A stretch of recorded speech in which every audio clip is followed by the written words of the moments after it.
नमस्कार दोस्तों, आपका स्वागत है शेयर बाजार इनसाइड चैनल पर। चलिए आज के अपडेट की शुरुआत कर लेते हैं। सबसे पहले बात करूं तो अल्ट्राटेक सीमेंट का क्वार्टर 1 का रिजल्ट आ चुका है।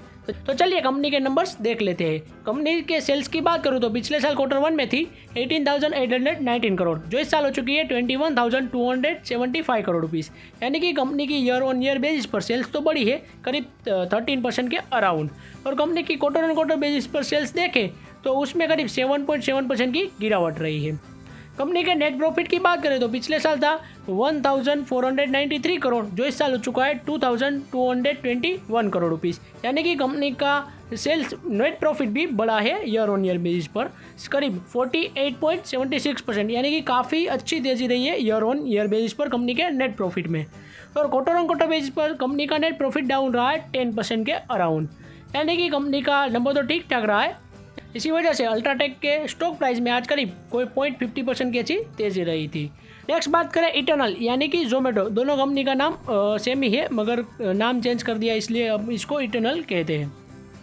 कंपनी की सेल्स की बात करें तो पिछले साल कंपनी की सेल्स थी 4,206 करोड़, जो इस साल हो चुकी है 7,167 करोड़ रुपीज़। यानी कि कंपनी की सेल्स में बढ़ोतरी होती हुई नजर आ रही है करीब 70% की।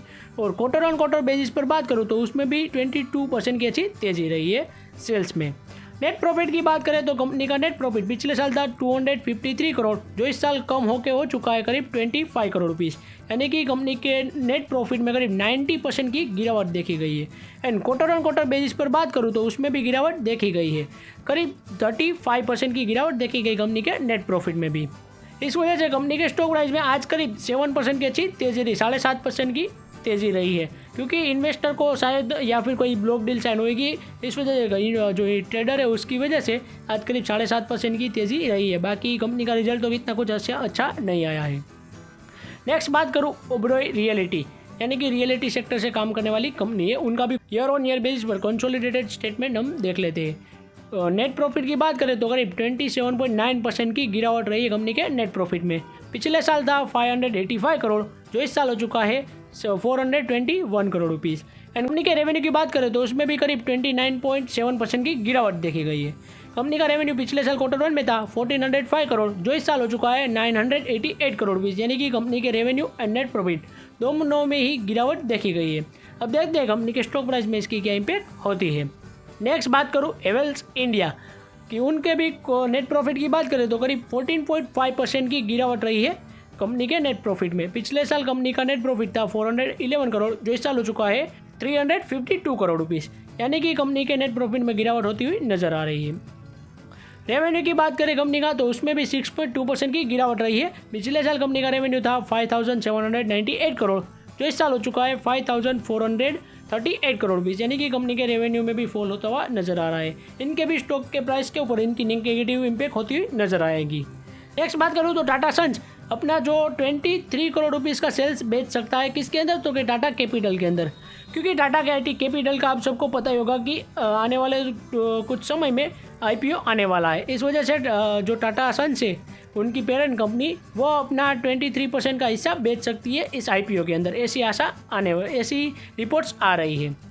नेक्स्ट बात करूँ तो रिलायंस इंडस्ट्री के स्टॉक प्राइस में आज करीब 3.24% की अच्छी गिरावट रही थी, जो कि कंपनी के लिए काफ़ी अच्छी बात नहीं है। क्योंकि रिलायंस का कल ही आपको पता ही होगा कि क्वार्टर 1 का रिजल्ट आया है, आज उसकी इम्पैक्ट दिखती हुई भी नजर आई कंपनी के स्टॉक प्राइस में।